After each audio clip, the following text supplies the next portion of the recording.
बारिश की बूंदें धीरे धीरे सड़क पर गिर रही थीं। हवा में वही ठंडक थी, वही एहसास जो कभी शुरुआत बना था और अब शायद एक नई कहानी लिखने वाला था। अर्जुन सड़क के किनारे खड़ा था, भीगता हुआ, लेकिन उसे बारिश से फर्क नहीं पड़ रहा था। उसकी नजर सिर्फ एक इंसान पर टिकी थी, अनाया। वो उसके सामने खड़ी थी, जिंदा। 3 महीने पहले जिसे उसने अपनी आंखों के सामने खो दिया था, वो आज उसके सामने सांस ले रही थी, लेकिन उसकी आंखों में पहचान नहीं थी। क्या हम पहले मिल चुके हैं?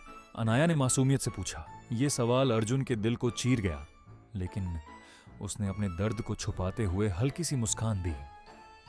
शायद किसी और जिंदगी में, उसने धीरे से जवाब दिया। अनाया कुछ सेकंड तक उसे देखती रही, जैसे उसके अंदर कुछ महसूस करने की कोशिश कर रही हो। फिर उसने हल्का सा सिर हिलाया और मुस्कुराकर आगे बढ़ गई। और उसी पल अर्जुन समझ गया, उसे वापस पाने का रास्ता आसान नहीं होने वाला। अगले कुछ दिन ऐसे गुजरे जैसे सब कुछ सामान्य हो। अनाया अपनी नई जिंदगी में व्यस्त थी। नई नौकरी, नया घर, नए लोग, सब कुछ नया, जैसे उसका अतीत कभी था ही नहीं। लेकिन रात कभी नई नहीं होती। हर रात उसे अजीब सपने आने लगे। कभी वो किसी अंधेरे कमरे में होती, कभी उसे लगता कोई उसे पुकार रहा है, और कभी वो खुद को खून से सने हाथों के साथ देखती। वो अचानक नींद से उठ जाती, तेज सांस लेते हुए। ये सब क्या है?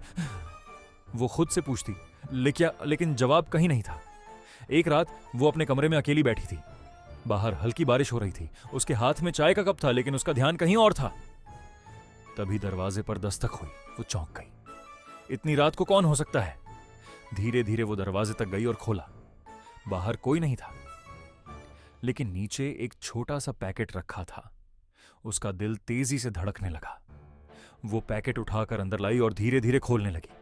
अंदर एक छोटा सा आईना था और एक मुड़ा हुआ कागज। उसने कांपते हाथों से नोट खोला। तुम खुद से कब तक छुपोगी? ये पढ़ते ही उसकी सांसें रुक गईं। कौन भेज सकता है ये? वो बुदबुदाई। डर और जिज्ञासा के बीच उसने आईना उठाया।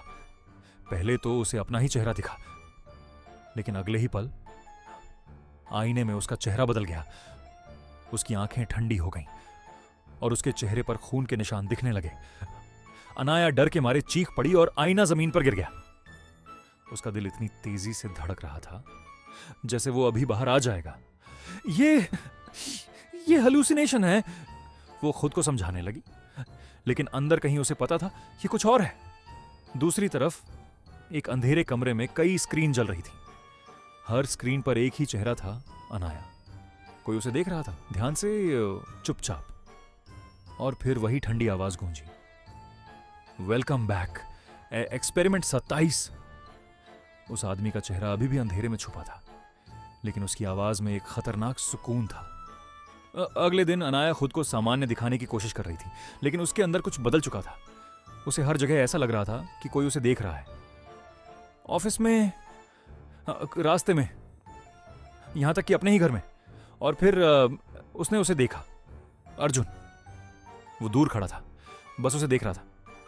अनाया कुछ सेकंड तक उसे देखती रही, फिर उसके पास गई। तुम वही हो ना? उसने पूछा। अर्जुन हल्का सा मुस्कुराया। हाँ, शायद।